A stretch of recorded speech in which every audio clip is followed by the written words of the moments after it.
magandang umaga sa ating lahat. For today's video ay papunta nga tayo sa Cebu. Good morning Cebu!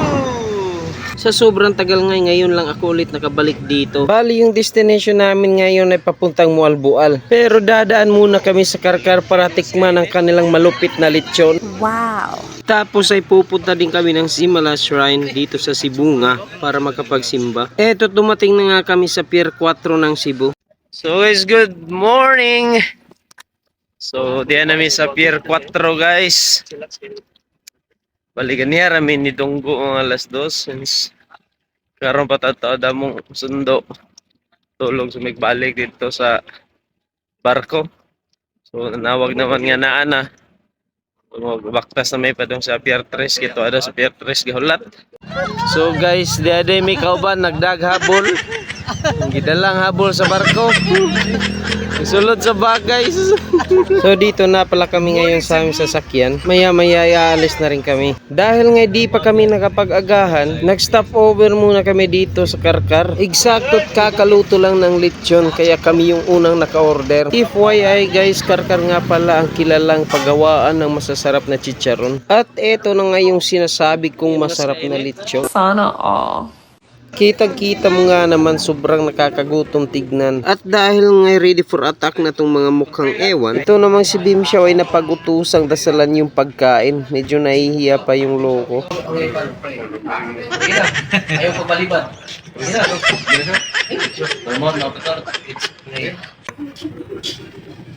Lord, salamat sa food sa pagkabaran mo sa mga pagbiyahe kasi takin ay malusog. Amen. Amen. Let's eat.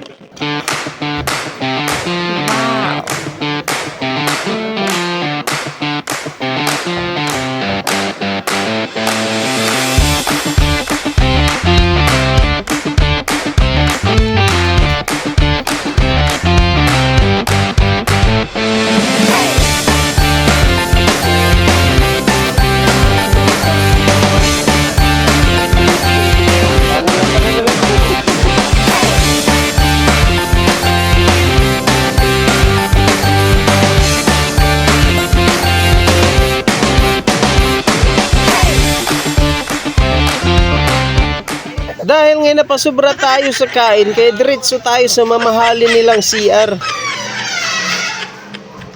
2,000 years later.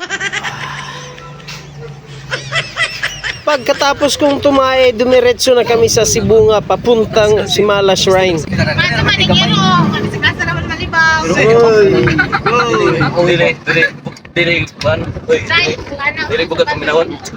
Ito't nandito na nga kami sa Cebu at malapit na kami sa Simala Shrine. Abay, sobrang aga naming dumating kaya nagstay muna kami dito ng ilang oras. Yun at open na nga kaso ang daming tao kaya pila na guys.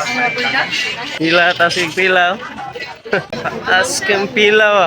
At di nagtagal ay nakapasok na rin kami. Tapos ay dumiretso na kami sa itaas para papuntang simbahan. Kung makikita nyo yung paligid, sobrang ganda nga naman. Abay, malapalasyo ang datingan. Ito't nagsisimula na yung simba. Abay, ang lalim naman ng problema nitong isa. A few moments later.